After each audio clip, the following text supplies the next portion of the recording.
Siento como Michael Jackson con esto. Sí, Es una bueno. cosa. Chayanne, me parece. Bueno, pero no vas a tener que bailar No. como Chayanne. Bueno, está bien. ¿Se escucha bien esto ahí? ¿Sí? Bueno. Se escucha bien. Bueno, primero agradecerte que hayas venido. Nos enteramos que habías publicado este libro, Quinto Poder, que tiene mucho que ver con lo que nosotros abordamos en este ciclo, que es nada más y nada menos que charlar, debatir, profundizar temas vinculados con lo comunicacional. A partir de todo lo que se inauguró, bueno, antes, ¿no? También porque hubo toda una lucha de distintos actores sociales, gremiales, con respecto al tema de forjar una nueva ley de medios, que, bueno, ya está, que ya rige y que de todas maneras falta mucho para seguir trabajando y que verdaderamente se implemente. Así que bueno, de esto vamos a hablar de tu libro, que es una incursión que haces sobre el tema, con todo el rigor que tiene que tener un libro, porque hay muchas citas bibliográficas y también notas al pie, que esto le da mucho valor a toda la argumentación que vas sosteniendo en cada uno de los capítulos. Y por otro lado, también tenés una mirada desde la filosofía.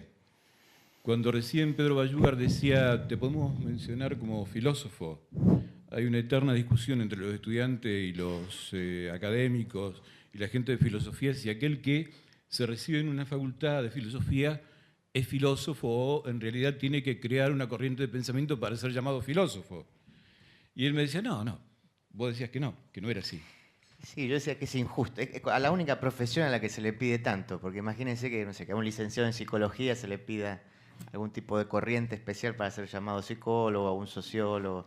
Pero al filósofo se le pide demasiado, me parece que es injusto. Es decir, como decíamos en broma también, que uno se permita que lo llamen filósofo no quiere decir que se considere ni Aristóteles, ni Kant, ni mucho menos. Es simplemente una profesión más, quizás con alguna particularidad, pero una profesión más, ¿no? Ya vamos a ver cómo desde la filosofía te metes en los medios. Pero bueno, la pregunta de rigor es, ¿dónde naciste? Barrio de Floresta. Ajá, Barrio de Floresta ahí en Capital. Eh, por eso soy hincha de Vélez también. Así que igual claro. agradezco a toda la gente de Colón que está acá. Y a Ajá. los de Unión, por supuesto. Pero los de Unión yo sabía que iban a venir. Eh, pero bueno, sé que los de Colón hicieron un esfuerzo extra. Así que Yo conocí a Ginsburg, que era hincha de Vélez, pero sí, no, había somos otro muchos. más. Hay muchos, hay muchos. Hay más. Hay muchos, hay Bueno, muchos. No, así que sí, yo nací en Floresta, que para los que no conocen es cerca del barrio de Liniers, barrio de Villaluro también, así que pues mucha vinculación con el club, con Vélez. Jugué ahí al fútbol hasta que me dejaron y después me dediqué a esto. y vas a la cancha y Voy a seguís la cancha, soy siendo... socio. Sí, Bien, sí. así que los filósofos no son muy extraños a todos los demás seres humanos. No, No, puteo en la cancha también, todo sí, bien. hago gestos. Bueno. Ah, ¿Y cómo es el pasaje que haces de lo académico, porque sos docente, porque sos investigador también, ah.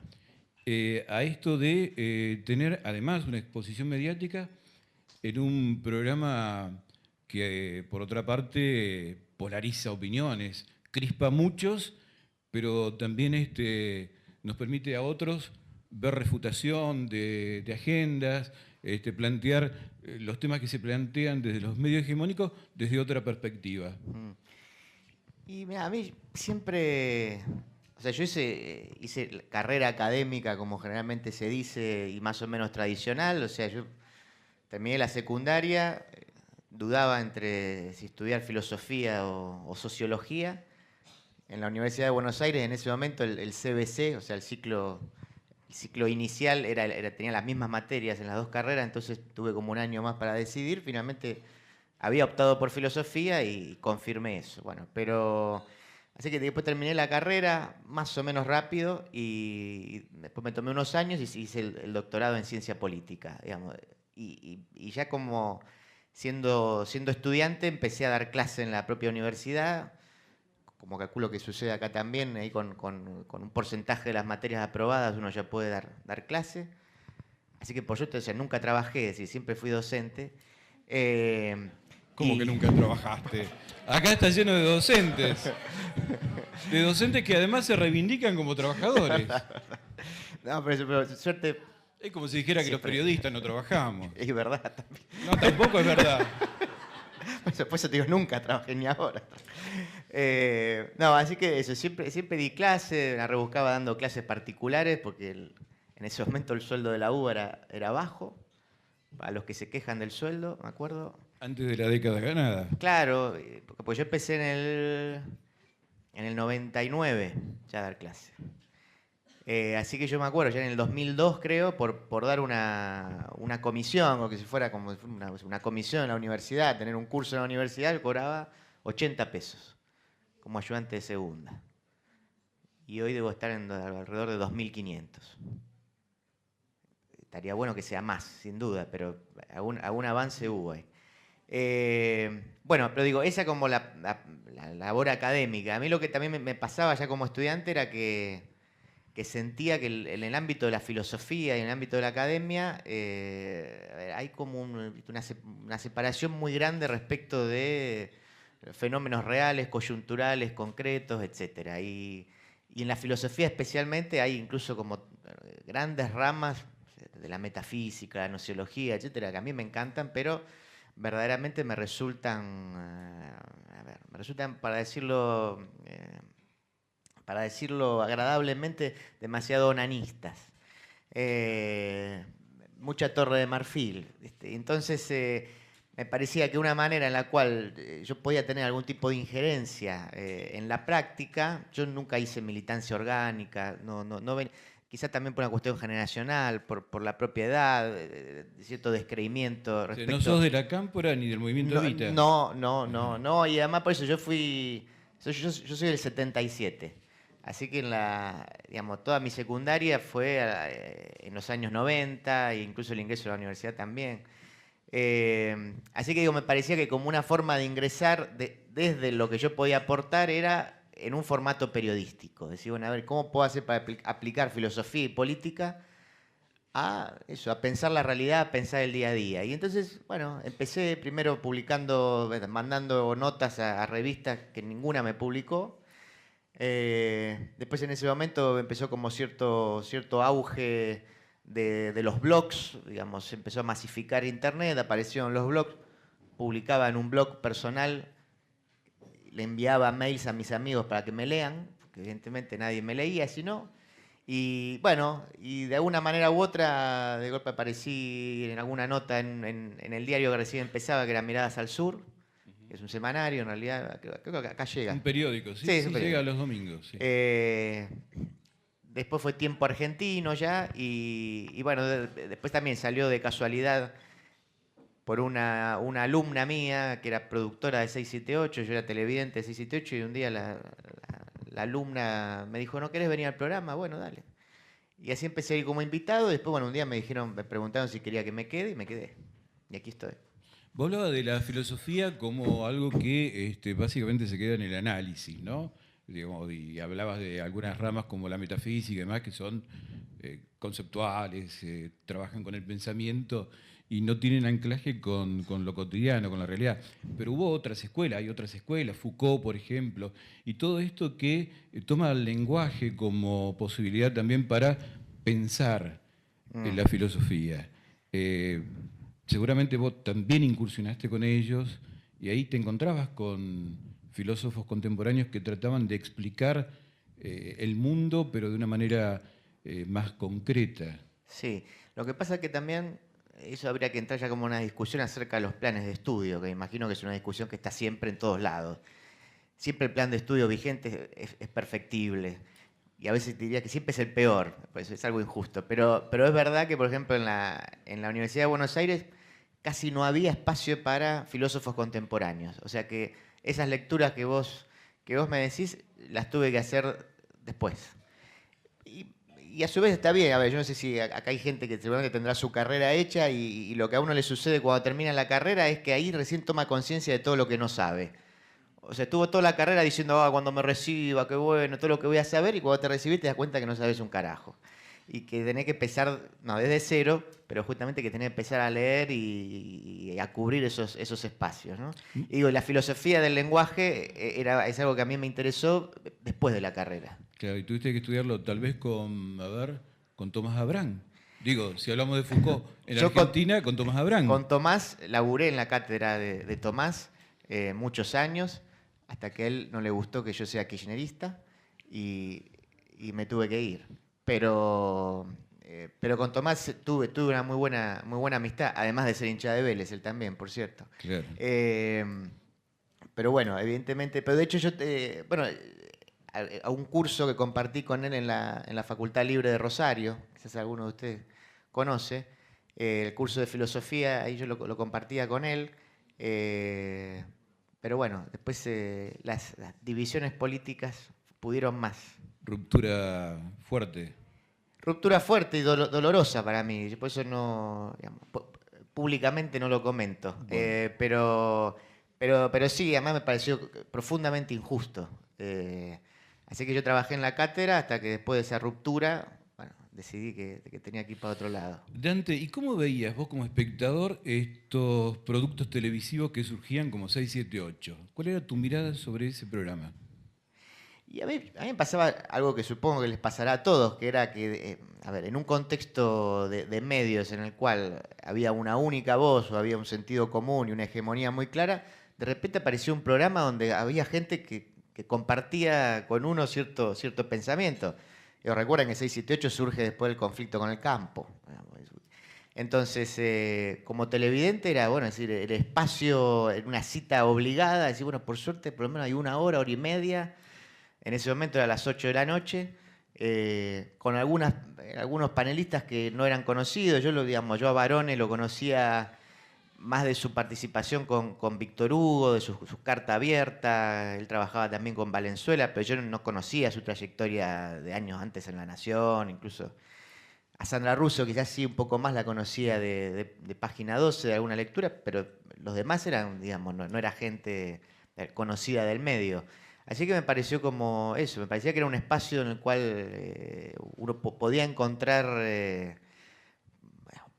eso, a ver, un lugar en el cual había gente con la cual uno compartía algo, así que después imagínate que un día me inviten ahí, era como, bueno, eso, como la fantasía de todo televidente, que lo invite a su programa favorito. Seguro. ¿Y cuando te invitaron? ¿Por qué tema te invitaron? ¿Te acordás? Me invitaron en un programa difícil, porque creo que había 4 invitados ese día. Y yo llegué y de hecho nadie me conocía, o sea que tuve que llegar yo solo Presentarte, yo soy. Claro, mire, yo soy tal. Sí, lo habíamos invitado. Ese día estaba Nilda Garré, estaba Tonietti y había alguien más, que no me acuerdo. Y tampoco me acuerdo estrictamente cuál era el tema del día, pero aparte, bueno, después por suerte, digamos, fui otras varias veces más, ¿no? Y de invitado después a participante en el panel. Claro, después hacia fines de 2011, en diciembre de 2011, un día me convocan de la productora y me dicen, bueno, vamos a ampliar el panel. Se habían ido, digo, se estaban yendo también algunos. El programa había cambiado también, el programa ya no era el mismo y bueno, se buscaba otro perfil y bueno, ahí ingresa Edgardo Moca, Mariana Moyano, Cintia García y yo. ¿Y cuál es el aporte que te proponen hacer? Entendiendo que vos venías de un lugar académico, que sos joven, que estabas, bueno, trabajando desde el pensamiento, pero además querías tener este anclaje para pensar la realidad política. Mira, a ver, yo imagino cómo lo pensó la producción. Es decir, bueno, hay panelistas que vienen del palo periodístico y que hacen un trabajo periodístico, más de datos, más de información. Pero bueno, pero a su vez el programa es un programa de análisis de medios, entonces necesita también una mirada más, quizás desde lo abstracto, desde lo analítico, que el periodista tiene menos, sin duda. Entonces, a su vez, interpreto yo que, como también yo tengo una formación en política, y el programa ya había tomado, digamos, también una clara, un claro lineamiento político o de enfoque político. Bueno, la llegada de Moca y mía venía como también a complementar en realidad o a complementar en realidad o a dar algo que faltaba, quizás en la mesa. Y bueno, yo creo que esa fue la idea como la pensaron. Nunca me contaron, digamos, exactamente cómo lo pensaron, pero yo creo que fue así. Una de las opiniones que nos interesa también recabar es con respecto a la ley de medios, ¿no? Todo lo que significa esta posibilidad de contar con una ley que democratice la palabra. Y nos gustaría también tener tu punto de vista. Y bueno, en eso el programa fue como, el programa tomó esa bandera como propia, bandera que a su vez también, como decías vos, en realidad tenía sus antecedentes en la sociedad civil, pero que tuvo, bueno, una decisión política, digamos, del Poder Ejecutivo y del Poder Legislativo de llevarla adelante. Yo creo que ya de por sí fue importante la discusión que se dio en torno a la sanción de la ley. Ya, eso que se transformó en un debate público acerca de, bueno, qué significa tener hegemonía en los medios, que de repente que nos dimos cuenta que si lo decía la tele no necesariamente era verdadero, si lo decía el diario quizá también me podía mentir. A su vez, por suerte, después se sancionó la ley y después de 4 años finalmente está en plena vigencia. Pero aún si eso no hubiese sucedido, yo creo que ahí ya había un legado para toda la sociedad, que era por lo menos eso, darse cuenta que el periodismo también actúa como facción, que no actúa desde la neutralidad, desde la objetividad, etc. Eso es un triunfo para todos. Y en medio de, bueno, toda la militancia que se dio con respecto a lo de la ley de medios y todo esto que se discutía antes en los claustros académicos, en las facultades de periodismo, y que ahora la gente podía ver esto de que la objetividad no existe, sino que hay relatos que hacen unos y otros sobre cosas que acontecen, surgió también la reflexión que luego se convirtió en un libro que se llama Quinto Poder, pero no solamente Quinto Poder, sino que continúa el título, El ocaso del periodismo. Yo cuando lo abrí al libro me encontré en la introducción, pues es un libro que no tiene prólogos, tiene tu introducción donde nos avisa qué es lo que vamos a encontrar. También avisás a los periodistas que no se preocupen por el título del libro, porque crees que en realidad va a seguir habiendo periodistas, que tal vez haya más periodistas, que van a seguir existiendo los noticieros, que tal vez estos se multipliquen. Así que bueno, eso fue un alivio para seguir leyendo. Porque la verdad que el ocaso del periodismo está bien, había que leerlo al libro para poder entrevistarte, pero... Pero enseguida te lo aclara, ¿viste? Sí, lo aclarás de entrada para no espantar lectores, y está bueno. Y tomás este título, Quinto Poder, que está acuñado por un grande, ¿no?, de la comunicación, como es Ignacio Ramonet, ex director de Le Monde Diplomatique, también investigador, académico, y que él tiene una tesis. Habla sobre el Quinto Poder. Vos tomás el título de él, pero además lo refutás en el libro. O sea, no es que te pelees con Ramonet, pero le discutí algunas cosas. Sí, sí.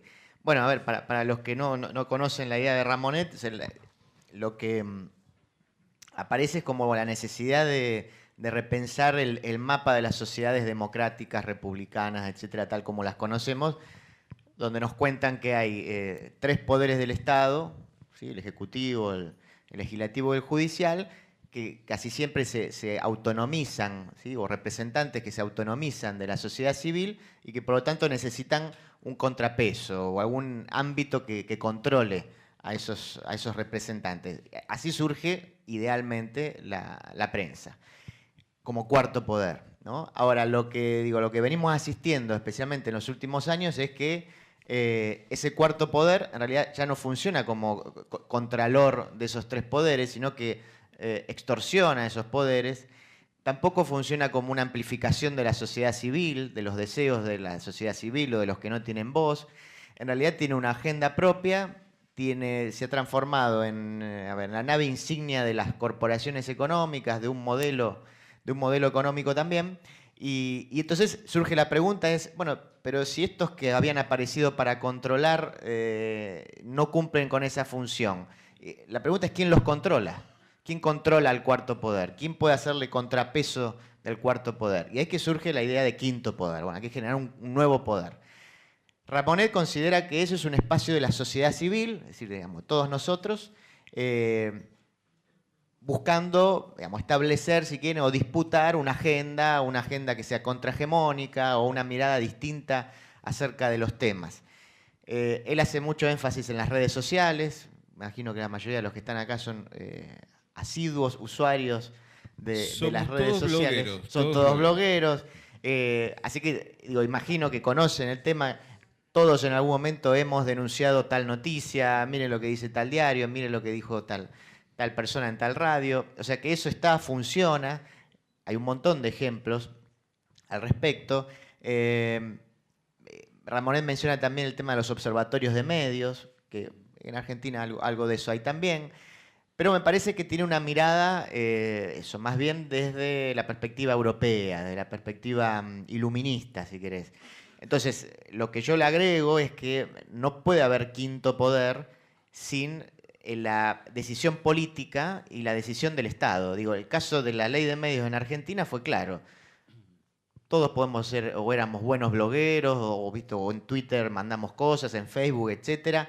Ahora, no podemos por sí mismos, y menos por generación espontánea, como parecería que se dan las cosas, disputar poder con ese cuarto poder, o con un multimedio, o con un espacio hegemónico. Entonces, la decisión del Poder Ejecutivo, que después fue acompañada por el Poder Legislativo por amplia mayoría, es la que por lo menos es condición necesaria de la visibilidad y del empoderamiento de ese quinto poder. Y hay también algunos conceptos que tratás de alguna manera, de analizar, como por ejemplo la censura. La censura actual, que no es la misma censura de los regímenes dictatoriales o la censura que primó, por ejemplo, en la Argentina en la última dictadura cívico-militar, sino que tiene otras características. Sí, bueno, eso sí, yo ahí suscribo a Ramonet enteramente, no tengo nada que decir ahí. Ramonet dice que hay una nueva censura que se llama censura democrática. Y suena raro porque en realidad uno diría, hay una contradicción ahí. Si vivimos en democracia no podría haber censura, lo supone. Pero bueno, justamente como decía Daniel, a ver, la vieja censura, que los más grandes habrán padecido, funcionaba por recortes, y especialmente venía de parte de los gobiernos o de los estados, ¿no? No sé, típica de, bueno, en una noticia, en una nota usted no puede decir esto, en una película. Las listas negras. Bueno, las listas negras, etcétera. Eso que todos conocemos. Ahora, uno diría hoy, eso no está, o en todo caso aparece en mucha menor medida, son casos excepcionales. Ahora, pero entonces hay otra forma de censura, que es la que Ramonet llama una censura por sobreinformación. Y esto que padecemos todos. O sea, hoy, como nunca hoy vemos canales enteros dedicados, por ejemplo, a las noticias. No sé, Canal 26, C5N, TN, Canal de América, 24, canales enteros dedicados a eso. Vemos varios diarios, revistas, medios alternativos, medios online. ¿Sí? El estímulo de noticias hoy es enorme. Y sin embargo, lo que se replican son siempre un conjunto pequeño de noticias, pero abrumadoramente. O sea, la sensación que hoy uno tiene, si se dedica a esto y está pendiente de lo que sucede, por momentos es un agobio. Es que falta el aire. Basta de bombardearme con el muerto de ayer. Basta de bombardearme con el incidente de... ¿Qué dice Ramón entonces? Eso funciona justamente como obturando, tapando lo importante. O sea, te llenan de un montón de información irrelevante que lo que hace es tapar lo importante. Y esa es una forma de censura. Y también en esta nueva forma de censura, la censura democrática, de todas maneras también hay un reclamo de determinados sectores por la libertad de expresión. Sí. Sí, porque a ver, la paradoja es que a su vez la nueva forma de censura no la realizan los mismos que hacían la vieja forma de censura, sino que la nueva forma de censura la realizan los privados, porque generalmente lo que tenemos son que los medios, o que el mapa de medios es claramente privado. Y lo que se da, digamos, paradójicamente, es que esos medios privados son los que, digamos, instalan que en el único lugar donde se puede ejercer la libertad es en medios privados. Entonces, si uno opina en un medio público o incluso en un medio privado, pero con una línea editorial cercana al oficialismo, se lo acusa de escrache. Eso en 678 nos pasa todo el tiempo. Porque si yo muestro la contradicción de un economista en 678, estoy haciendo un escrache. Si TN muestra la contradicción de un economista kirchnerista, está haciendo libertad de expresión. Y la pregunta es porque depende desde el canal en que yo lo diga.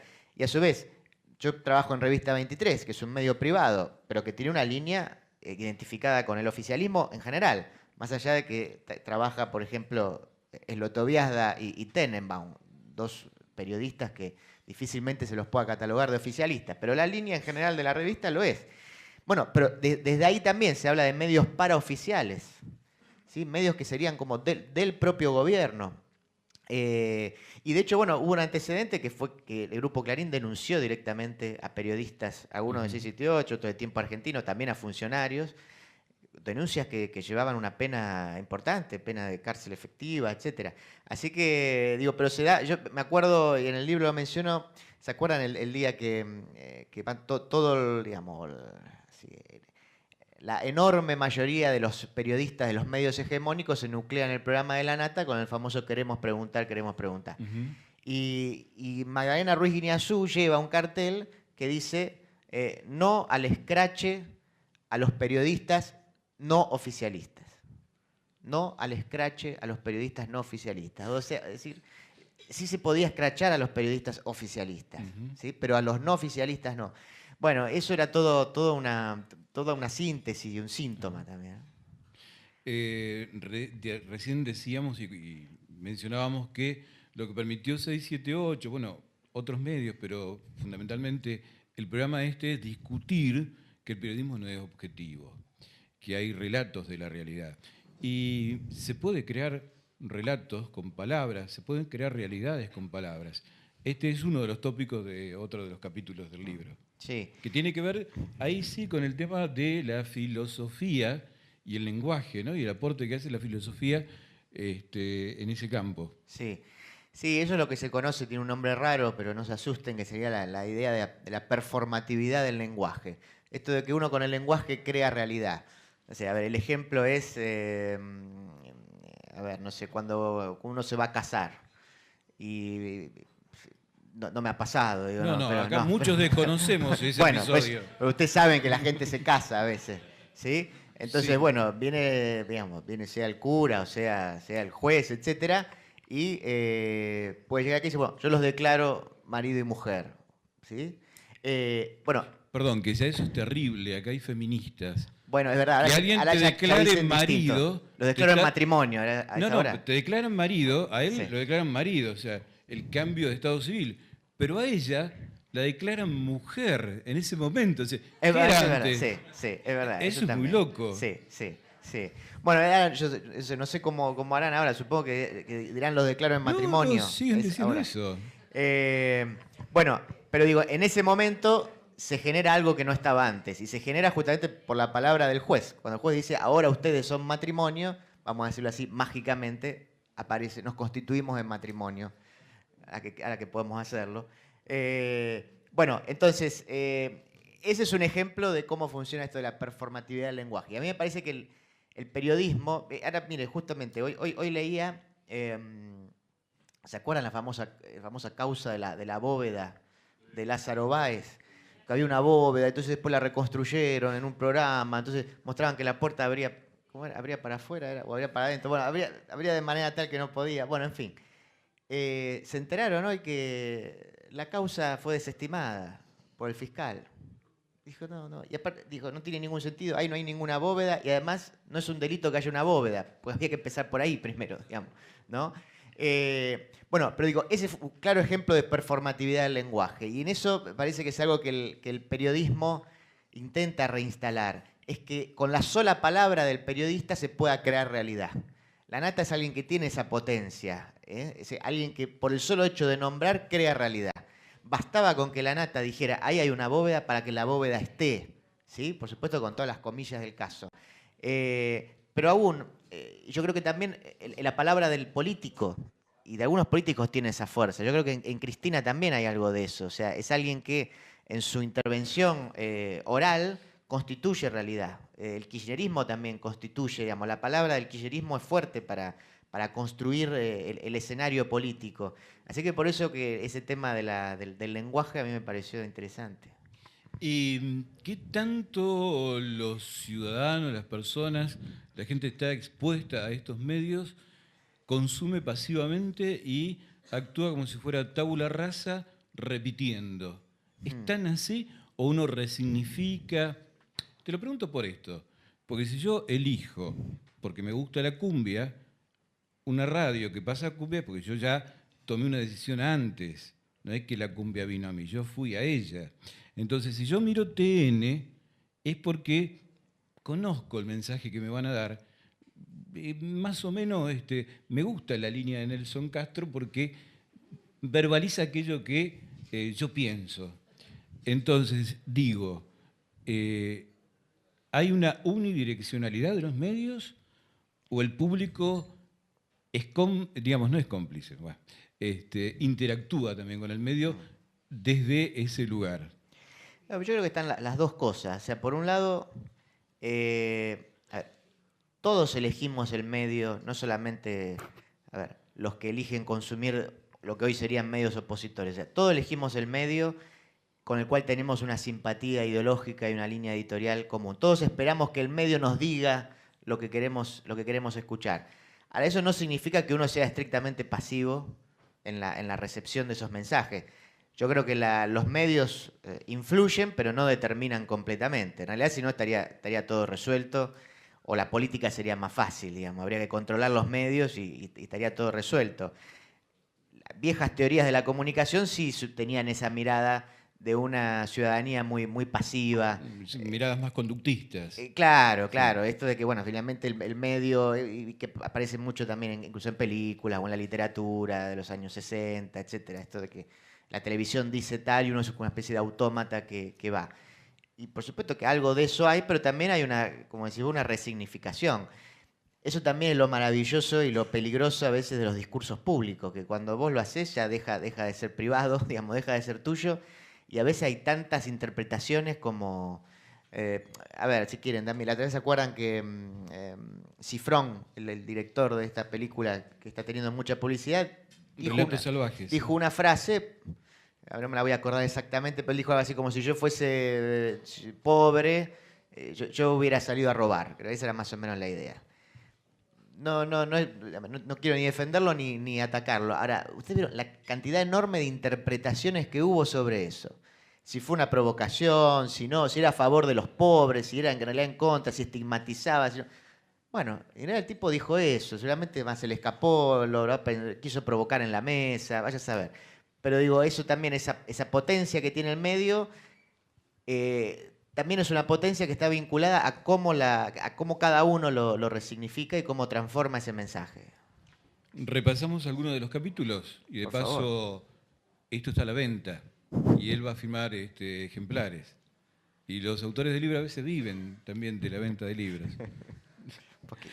Bueno, más o menos. No, yo con los 100.000 pesos que cobro en 678, imagínense.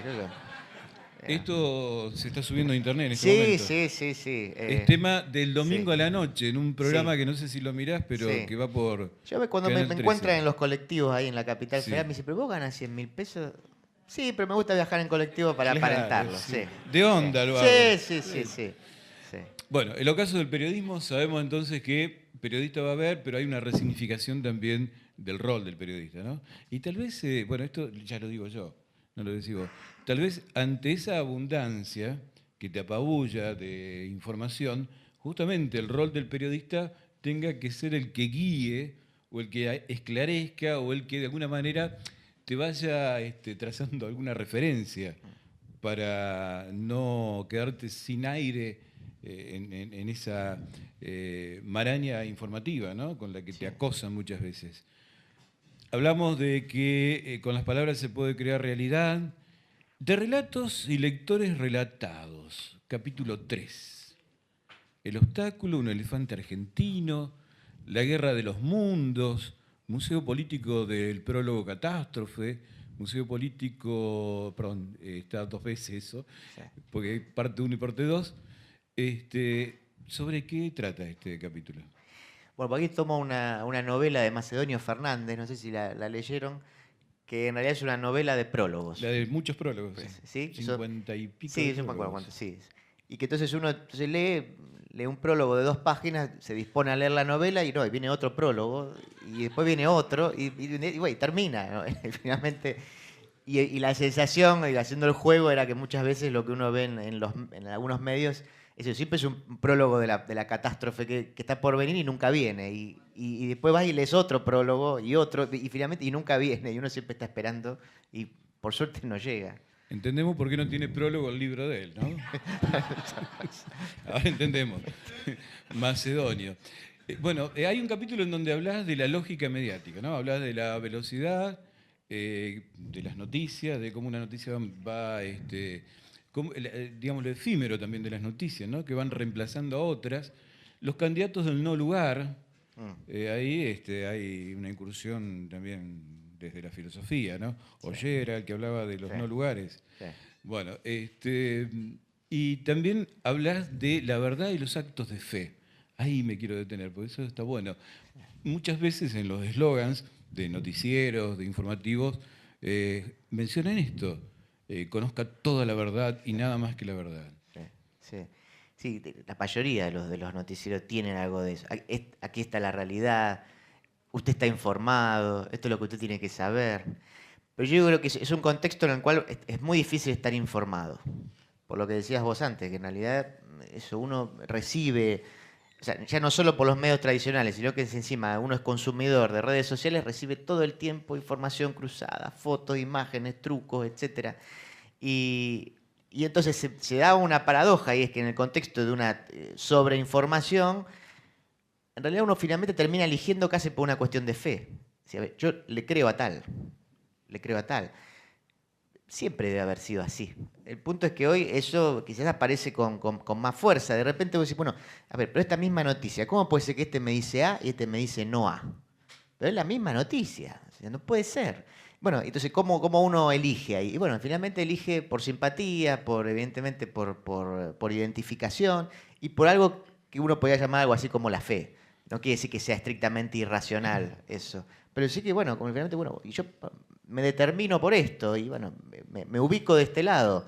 Porque tampoco hay otra manera, o sea, es una enorme angustia, es una enorme incertidumbre la que genera, pero es así. ¿La realidad siempre está mediatizada? Por lo menos la que vivimos nosotros hoy, sin duda, creo que está mediatizada. Obviamente habrá diferentes niveles, pero siempre está atravesada. ¿Y cómo haces para atravesar ese tamiz de la mediatización de la realidad, digamos? No se puede, pero es decir, ¿cómo uno se acerca más a esa realidad no mediatizada? Yo creo que no podés, pero lo que sí vos podés hacer es saber que esa mediatización es una variable más de tu comprensión. Es decir, yo sé que la realidad está mediatizada, yo sé que no me queda otra que informarme a través de, y a su vez también sé que es muy difícil informarme.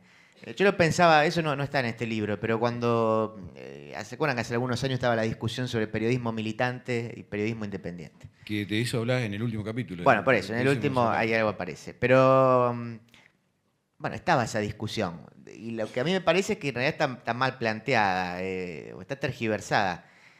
Porque, a ver, ¿qué se dice? Se dice, periodismo militante sería algo así como alguien que trata de acomodar la realidad a sus intereses, su deseo o los deseos de su facción o de su partido. Eso sería un militante. En realidad eso es un estúpido. Si alguien se acerca a la realidad para tratar de acomodarla a sus intereses, en realidad eso no es ni militante ni es ni periodista, porque los militantes no son estúpidos tampoco. Entonces yo creo que hay que resignificar esa idea de periodismo militante. Por lo menos cuando yo hablo de periodismo militante, entiendo que es la idea de que todo periodista tiene una perspectiva. ¿Entendés? En ese sentido todos somos militantes, en el sentido de que miramos las cosas desde algún lugar. Ahora, eso significa renunciar a la objetividad y solo en parte, porque o sea, uno tiene que tender a la objetividad. De la misma manera que un militante, ¿sí? Uno pues, sí puede tener una concepción orgánica de su participación, etcétera, pero no es acrítico. Puede decir, bueno, a ver, esto que me acaban de bajar yo no estoy de acuerdo y lo voy a criticar. Porque también lo que se intenta instalar a veces es eso, que el militante es un tonto que recibe órdenes. Entonces, a mí me gustaba la figura del mito de Sísifo. Si se acuerdan, bueno, digamos que Sísifo lo castigan los dioses y el castigo es que él tiene que llevar una piedra enorme hasta la cima de una montaña. Y cuando está por llegar, siempre la piedra se le cae. Y el castigo es que él sabe que se le va a caer y tiene que volver a hacer ese ejercicio de llevarla sabiendo que se le va a volver a caer. Y me parece que esa es la figura del periodista. Es decir, la cima es la objetividad, vos tenés que tender hacia allá, pero sabiendo que cuando estás por llegar se te va a caer. Pero eso no quiere decir que renuncies a esa cima. El ocaso del periodismo, ahora llevar una piedra que se nos cae y volver a levantarla, la verdad que sos un filósofo, no sos un periodista. No querés mucho a los periodistas. Pero bueno, hablando de periodismo, está esta nueva posibilidad de la que hablaba Ignacio Ramonet y que vos la tomás, pero también la discutís, que es el periodismo en la red. Todos somos blogueros, todos compartimos en las redes sociales, todos denunciamos, todos sobreactuamos en las redes sociales. Viste que hay una sobreactuación en las redes sociales. Y en realidad nos sentimos libres, pero no lo somos tanto. ¿Cómo es esto? Sí, yo también asumo que soy un asiduo usuario de Facebook, Twitter, mantengo mi blog todavía. ¿La revolución desde las redes se puede hacer? No. No, por eso, a ver, yo lo que creo es que hay un sobredimensionamiento del rol de las redes, del rol de los usuarios de las redes, que cada vez más, y es difícil así hacer teoría sobre esto porque siempre se dice que la filosofía llega tarde. Bueno, imagínate qué tarde puede llegar a un fenómeno que es vertiginoso, pero lo que yo creo es que hoy en día las redes sociales no tienen una agenda propia. Esto que todo el tiempo nos están vendiendo acerca de, bueno, las redes sociales, dicen desde las redes sociales, no, de las redes sociales no. Sí, por supuesto que hay casos, pero digo, en general, yo aquí tomo algunos datos, parece que pueden servir. Por ejemplo, los 20 personajes más seguidos en Twitter de la Argentina. No es tan lineal la clave, pero decir, bueno, serían los personajes que más incidencia tienen, por llamarlo de algún modo. Y son, digamos, Luisana Lopilato, Jorge Rial, Tinelli, Wanda Nara. Sí, creo que eran 11 de los 20, a enero de 2014 eran ese tipo de personajes. El resto eran cantantes que salen en la tele todo el tiempo, no sé, Axel, no sé quién otro más, y jugadores de fútbol. Esa es la agenda contrahegemónica. Fíjense, por ejemplo, también en la lista de los 20 sitios más visitados desde Argentina en Internet. Lo cual, por cierto, es bastante natural. A ver, ¿por qué la gente consumiría un tipo de medios y un tipo de línea editorial en la vida analógica y cuando pasa a los medios virtuales se transforma, digamos, busca otra agenda? Si se fijan en esos 20 primeros sitios, bueno, 3 son del grupo Clarín, TN, Clarín y Olé. Después está el diario La Nación, está Infobae. Después aparecen todos los otros sitios que son como los servidores que usamos para entrar a nuestras casillas de email y redes sociales, o sea, Facebook, Twitter y Yahoo, Google, Hotmail. ¿Sí? 19 de esos 20 son esos y queda uno. ¿Cuál les parece que puede ser? Que no responde a ninguno de estos parámetros. Algo típicamente argentino. ¿Cómo? No, en Mercado Libre. Mercado Libre. O sea, un lugar de tranza y venta de cosas. Digo, pues sí, y el porno, pero que quizás el porno no lo toma, habría que ver ahí. Pero bueno, o compran cosas porno en el Mercado Libre. Pero, bueno, pero digo, entonces, no hay, es muy difícil desde ahí entonces instalar una agenda propia. Fíjense también los tratamientos que hay acerca de fenómenos como los últimos. Les tomo, por ejemplo, el caso de lo que fue hace unos meses el intento de golpe de Estado en Venezuela. Eso, déjenme contar esa anécdota que es brillante, capaz que la vieron. Aparecían varias fotos de lo que aparentemente estaba pasando en Venezuela, que era, aparentemente, digo, la represión del gobierno de Maduro hacia los opositores. Y aparece una foto, disculpen las señoras, donde hay un muchacho realizándole sexo oral a un grupo de policías. Esa foto circuló diciendo, esto es lo que le hace la policía venezolana a los estudiantes opositores. Claro, había un detalle, había algo raro, creo, porque en la foto decía police. O sea, ya había alguna sospecha, pero El punto es que después se descubre que en realidad esa imagen era de una película porno gay, en la cual, bueno, claro, parte de una de las escenas eran unos muchachos vestidos de policía a los que le realizaban sexo oral. Bueno, eso circuló en las redes, digo, entre otras tantas cosas. Y la fotografía de Chávez en el diario El Bueno, País, ese es un clásico. que tuvo que pedir disculpas Sí. en un medio como El País, Sí, ¿no? sí, ese fue, y tapa de la edición en papel. Digamos, Claro, bueno, sí. claro. Y ahí vos decís algo, ¿no? También tomando una palabra en inglés, que es while, la palabra. Sí, el will, sí. Y allí esa palabra tiene doble acepción. Es decir, lo que va a pasar o lo que yo voy a hacer. Sí. Y en este sentido lo vinculás con esa nota que era falaz, la fotografía de Chávez, un Chávez que lo estaban operando. Esa era la Claro, foto. claro. Y en realidad no era él, era otro operado. Y ahí mencionabas en el análisis que hacías que en realidad uno podía especular si se les pasó por alto, si no chequearon la fuente, ahora que todo se hiperchequea, ¿viste? Sí.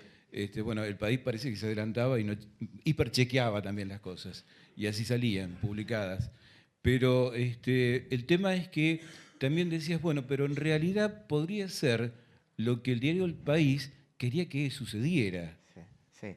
Sí, ¿se acuerdan que fue esa etapa que aparece alguien que era muy parecido a Chávez, todo entubado, ¿no? Y en un momento donde no se sabía si Chávez estaba muerto, estaba vivo, estaba entubado. Y bueno, un poco era eso. Yo obviamente eso yo no lo sé, pero uno podía decir, podría sospechar, si bueno, puede ser que un diario tan importante se le pase. Aparte de una imagen salida de un video que ya circulaba en las redes, ¿no? Pero otra, me parecía casi como una especie quizás de rasgo inconsciente de los propios editores, que era el deseo de verlo a Chávez así. Y también incluso lo que la imagen de un Chávez que la gente, aún sabiendo que no era Chávez, podía generar. O sea, esa imagen de alguien parecido a Chávez ya alcanzaba para ver un Chávez moribundo, un Chávez débil. Pero bueno, el juego ahí que utilizo es con la palabra will, digamos que, como decías vos, por un lado se puede utilizar en inglés para hablar de lo que va a venir, del futuro, pero también significa voluntad. Entonces a veces tiene que ver eso, uno nunca sabe si están haciendo una predicción o en realidad están expresando su propia voluntad de lo que quieren que pase. Está bueno eso. Está bueno. Digo, está bueno como análisis, ¿no? Es una palabrita que encontraste. Bueno, y en el último capítulo hablás también de esta discusión del periodismo militante, donde 678 es sinónimo de programa militante y en donde muchos dicen, bueno, en realidad es un programa para militantes. Mirá, yo creo que tiene una función que va más allá de la militancia, lo cual no quiere decir que sea muy importante para la militancia. Me parece o por lo menos un montón de gente que yo me encuentro me dice, bueno, que es un espacio en el cual uno encuentra argumentación y que eso sirve para el laburo diario que se puede hacer en la calle, con el vecino, etc. Creo que igual sigue siendo un espacio valioso para el análisis de medios. Después veremos quién lo ve, para qué se ve, qué se hace con eso, o si quieren, qué le falta, o qué se podría cambiar. Pero bueno, yo creo que la diferencia que lo hizo casi desde un principio fue esto de plantear que es un programa que habla de un determinado lugar. Y en todo caso, lo que a mí me parece, digamos, 678 es más potente cuando no dice que tiene la verdad, sino que defiende una verdad relativa.